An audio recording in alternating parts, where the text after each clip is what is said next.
this pandemic. To those who are thinking that I am doing the things safely, I want to say that you are not. At this time, no activity, nothing is safe, and people should strictly follow the lockdown measures as recommended by the health unit and as by the province.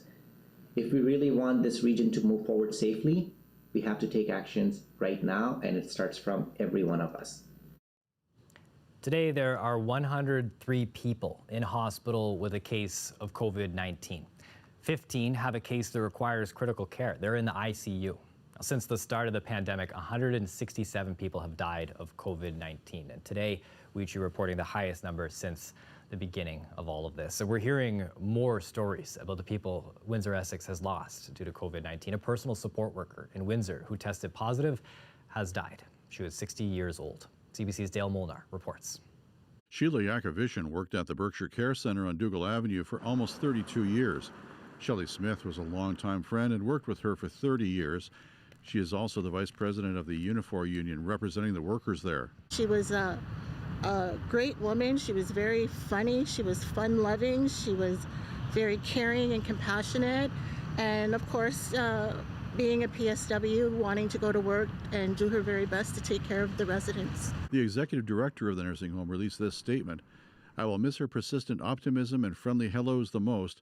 She could always tell when someone was feeling down and needed cheering up." The home is in a major outbreak right now, with 82 residents and 38 staff testing positive for COVID-19. The union says Yakovic's death was preventable and long-term care workers deserve to come home safe from work. Paul Edwards lost his mother to COVID-19 just before Christmas. If that's not hard enough, he says the village at St. Clair, where she was living, has been poor at communicating with him. Still to date, my mother died on the 21st. We haven't heard from a Schlegel representative to say we're sorry that it happened.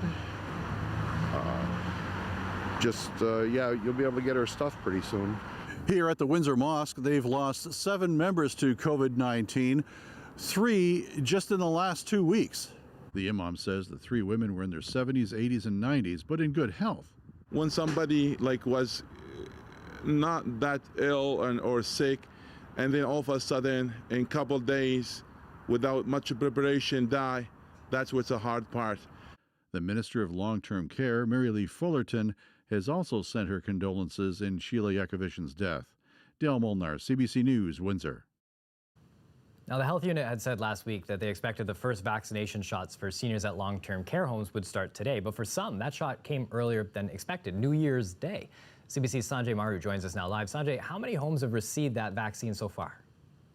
Well, Chris, the health unit says 5 of the region's 19 long-term care homes have received the Moderna vaccine. Now, unlike the Pfizer-BioNTech vaccine, the Moderna vaccine is designated specifically for residents, and that's because it's able to be transported to individual homes. Now, officials won't say why the initial rollout date was changed. It was expected to be today, but it was pushed back 4 days earlier. But the health unit has also said that the priority will be on homes that are not in outbreak. And that's causing a major concern for the loved ones of residents living in homes that are experiencing an outbreak. Honestly, as a loved one in this situation, I really feel like my father's a sitting duck. Joanne Lieber's 89-year-old father is staying at extended care in Tecumseh, where 71 residents and 27 staff have tested positive for COVID-19. He is surrounded by people who are testing positive, and with what seems to be a delay in the distribution of Moderna. But earlier today, the health unit said it takes issue with that term. I think it would be really inappropriate to say that even that it's a delay. Just to say that, I think it's utterly disrespectful. Saying staff have been working day and night, 14 to 15-hour shifts. The health unit says the Moderna vaccine will be first given to residents in homes not currently in outbreak. Some of them received this email obtained by CBC News, sent by the Ontario Retirement Communities Association on behalf of the province. It outlines multiple steps that need to be taken for a facility to be vaccine ready, like printing out consent forms for those wishing to be vaccinated. Among them is Lorraine Goddard's mother, who received the Moderna vaccine today. She is happy that she's able to get the vaccine because she hopes that what that will bring is the ability for her family, all of us, to go and see her, because obviously it's very lonely for her right now. But other homes like Amica on Riverside have yet to receive the Moderna vaccine, and so far, there's no word from the health unit on when that's going to happen. Do I want the vaccine today? Absolutely, I do. When I spoke to them this morning, I made it very clear that we're ready to rock. Like, I can get a team together. We'll do whatever we have to do to get it. But Rufo is willing to wait, as the home she manages is much newer than others. She says older homes have shared accommodations, which pose a bigger risk of COVID-19. The health unit won't say which homes have received the Moderna vaccine so far, leaving those with loved ones on the inside feeling frustrated. And when you read about, they've received the vaccine, it's going to be rolled out, and then they change the date, or they're talking about that they're going to target long-term care facilities, but not those that are an outbreak or not those that don't meet a certain criteria, or they're using a risk-based assessment, and none of that is really described in a consistently clear way. And the health unit also outlined the two methods that homes can undertake to administer the vaccine to its residents, saying some homes have the resources to do it themselves, so they can choose to do it that way, or if needed, the health unit will send in a team of nurses to administer the vaccine. Health officials with the health unit again saying they expect to vaccinate all of the region's long-term care and retirement home residents within the next 7 to 10 days. Chris. Thanks, Sanjay. CBC Sanjay Maru live tonight. Meanwhile, Ontario's administered just over 40,000 doses of the COVID-19 vaccine, but tens of thousands of shots remain unused. The province says there's been some bumps in the road, but critics claim the rollout is lacking a sense of urgency. Our Queen's Park reporter Mike Crawley has more.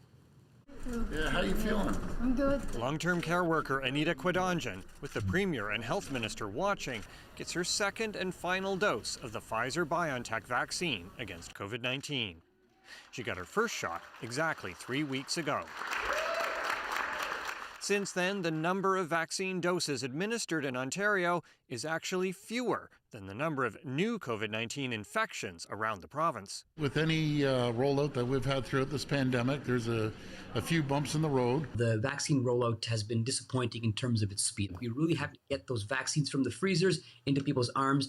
Ontario has so far administered more than 42,000 doses of vaccine, but the province has another 100,000 plus doses on hand, ready and waiting. The longer the residents of long-term care facilities and the people who work there remain unvaccinated, the more likely we're going to have longer outbreaks in long-term care facilities. That means more cases and more deaths. While Ontario is vaccinating at a pace of a few thousand per day, Israel, with far less population than this province, has already administered more than 1 million shots. I'm looking for a sense of urgency, a greater sense of urgency. And the greatest urgency is in long-term care homes, where the pandemic has been the deadliest. We know where these people live, so there's no reason why we shouldn't be making our number one priority getting the 127,500 people in these homes vaccinated today. Mobile teams from the University Health Network have made some progress on that, taking doses of the Moderna vaccine to some 1,200 long-term care staff and residents in the past few days. The province says it intends to cover all long-term care homes in the worst affected regions by mid-January. Staff and residents, so that's fairly aggressive timelines. We're ramping it up, and you're going to see a significant difference over the next few weeks there. Mike Crawley, CBC News, Toronto. Now, this afternoon, Erie Shores Healthcare held a town hall with other health officials. There's 103 people hospitalized with COVID-19, so the chief of staff at Windsor Regional Hospital was asked why the field hospital isn't in operation. Key to setting it up, just like setting anything else up, and it's been touched on right now, is the human health resource part of it.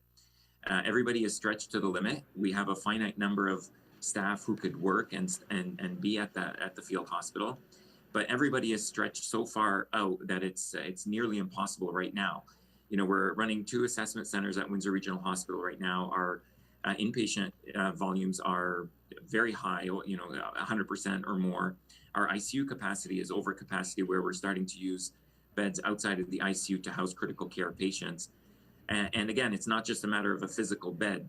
You may have 100 beds sitting at St. Clair, but in order to staff that 100 beds, you need X number of doctors and nurses and RPNs and pharmacy technicians. And there's a whole team that look after a patient. It's not just the physical space.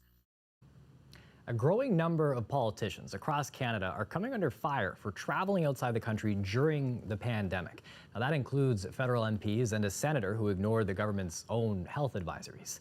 CBC's Hannah Thibodeau has the details on the travel and the fallout. But this year, the pandemic has forced us to change some of those traditions, since we cannot travel and gather as we normally would. But some federal politicians still decided to jet out of the country for the holidays, including that senator, the leader of the opposition in the Senate, Don Plett. A statement released from his office says Senator Plett traveled to Mexico on December 28th. Upon arrival, he reflected on his decision to travel and immediately made arrangements to return home on December 31st. Two Liberal MPs also traveled. Brampton West MP Kamal Khera flew to Seattle on December 23rd to attend a small memorial service for her father and uncle who died earlier in the year. In a social media post, she says although her travel was deemed essential, she's decided to step aside as the parliamentary secretary to the Minister of International Development. Montreal MP Samir Zuberi visited his wife's sick relative in Delaware from December 18th to the 31st. On Twitter, Zuberi says it was an error in judgment and is stepping away from his committee roles. Conservative MP David Sweet traveled to the United States for a property issue, but then Sweet decided to stay in the U.S. for leisure without informing the party whip. Leader Aaron O'Toole has now accepted his resignation as a committee chair. And since March, Conservative MP Ron Liepert has traveled twice to Palm Desert, California. His office called the travel essential house maintenance. And NDP MP Nikki Ashton was stripped of her critic roles for traveling to Greece to visit her sick grandmother. Of course, there are essential reasons, like if a family member is sick. Certainly, if one of my parents was sick, I would really want to travel to see them. But aside from that, there's not really other reasons to travel, for very few other reasons, and we should remember that. Many feel this undermines trust in politicians. Many people believe that there is one rule for ordinary people and one rule for the elite, including elected officials. All this at a time when Canadians have been repeatedly asked to limit all non-essential travel, both outside and inside the country. Hannah Thibodeau, CBC News, Ottawa. Fiat Chrysler and PSA Peugeot voted to merge and create the world's fourth largest auto company. Now, the new company is going to be called Stellantis. Peugeot's CEO will run the new company. The deal should be finalized on the 16th. They'll have the capability to produce 8.7 million cars a year.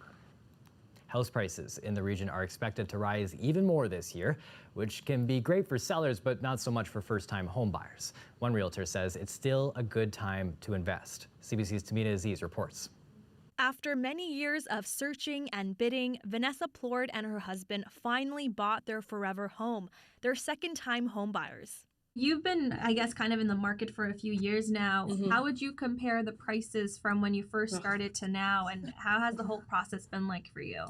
Even when we put in an offer over a year ago on a house compared to when we just bought one, certainly the prices have skyrocketed.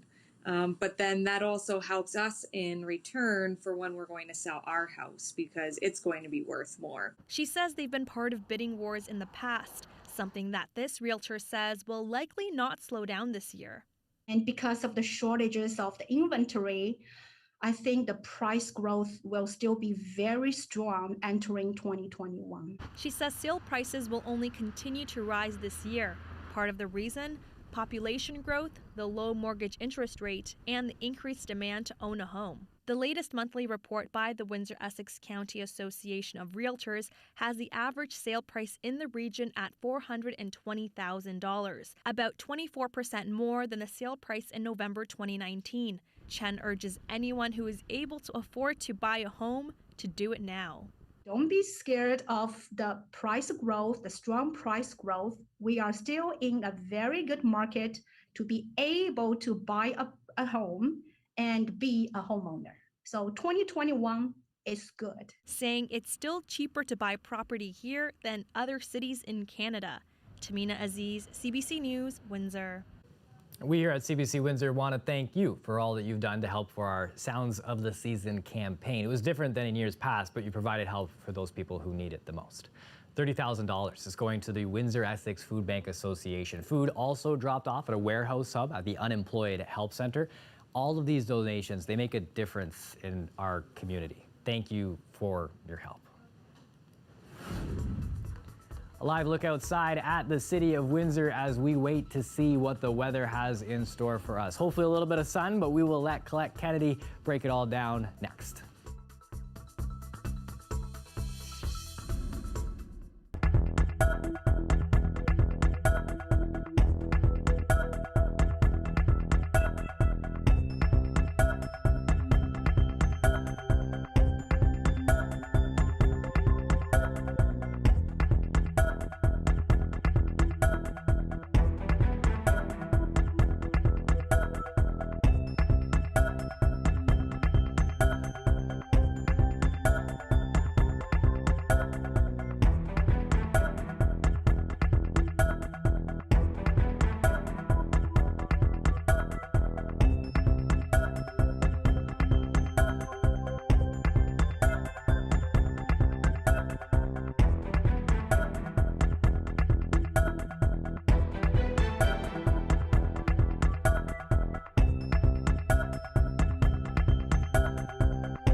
We're going to welcome back Colette Kennedy, 2021. Happy New Year, buddy. Happy New Year. Are you excited about it? Are you excited for the new growth, the resolutions, everything this offers us?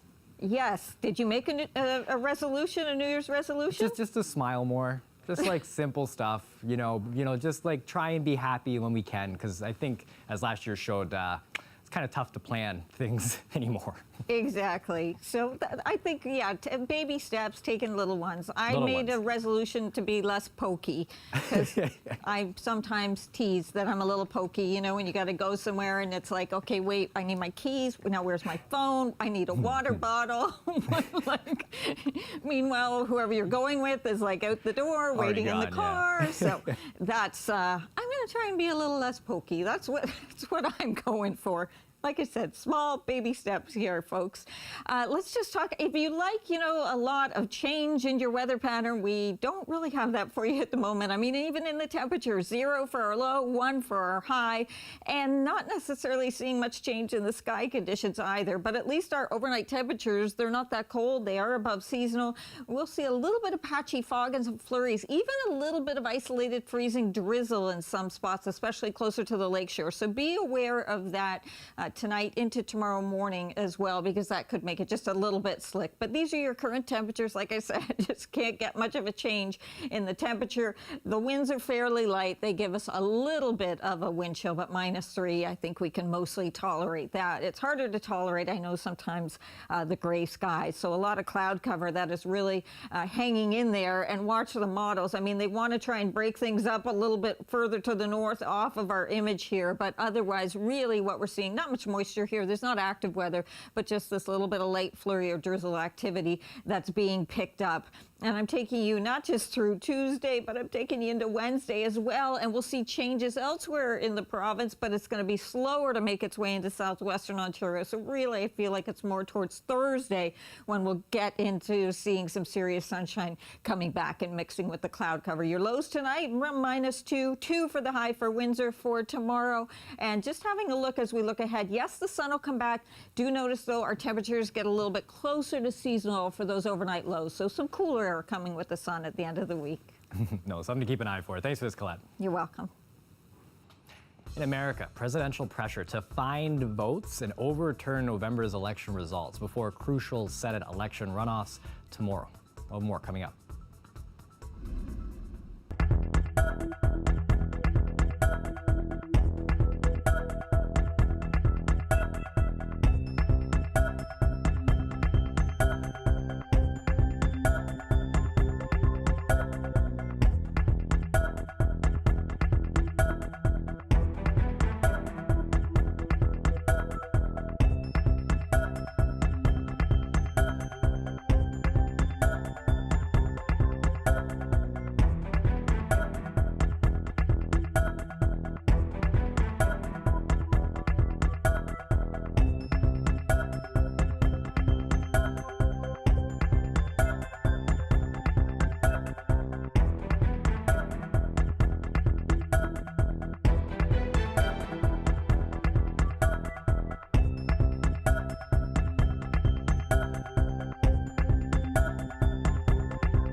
A British judge has ruled Julian Assange cannot be extradited to the United States. Supporters of the WikiLeaks founders celebrated in the streets outside the courthouse in London. The judge rejected a request from the U.S. to have him extradited on espionage charges out of concern for Assange's mental health. He's facing a host of charges in the United States related to the publication of thousands of classified documents in 2010 and 2011. U.S. lawyers say they plan to appeal, and Assange's legal team says they'll be asking for his release on bail this week.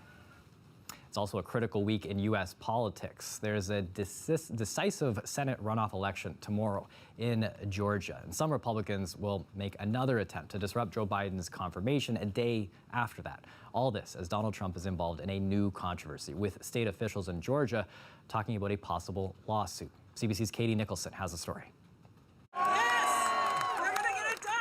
A tough fight in Georgia made all the more difficult for Republicans after this bombshell phone call was released to the public Sunday. All I want to do is this. I just want to find 11,780 votes, which is one more than we have, because we won the state. For more than an hour, President Trump alternately floated false claims about the presidential election and pleaded with Georgia Secretary of State Brad Raffensperger to help him find more votes. This is unprecedented, it is extraordinary, and it is time for the Republican leadership and the Democratic leadership of the Senate and the House to demand that this President of the United States resign immediately. Unprecedented, but also dangerous for the GOP, locked in a do-or-die race to maintain control of the Senate. You know, the people of Georgia know that this was a scam.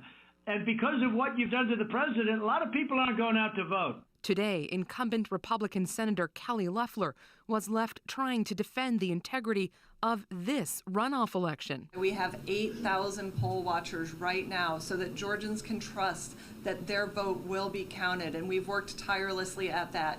But we also know that if we don't vote, we won't just lose, we will lose the country. The pressure is on. Early voter turnout, which usually favors Democrats, has been high. Stumping for the GOP candidates today, Vice President Mike Pence did little to dispel Trump's assertions about the presidential election. And I promise you, come this Wednesday, we'll have our day in Congress. We'll hear the objections. We'll hear the evidence. Tonight, Donald Trump will address Georgians himself. He's supposed to encourage them to get out the vote tomorrow, but if he continues to sow doubt about the electoral process, his appearance may do more to harm than to help Republicans. Katie Nicholson, CBC News, Washington. And that's it for CBC Windsor News tonight. Don't forget, for news anytime, you can go to our website at cbc.ca/Windsor. We have these stories and more on there. You can find us on social media too. You can look for us on Facebook, Instagram, and Twitter. We do stream this show live on Facebook and Twitter. You can also reach out to us whenever. If you have a story idea, just email us, windsor@cbc.ca. The Rick Mercer Report is up next. Thanks for watching. Have a great night.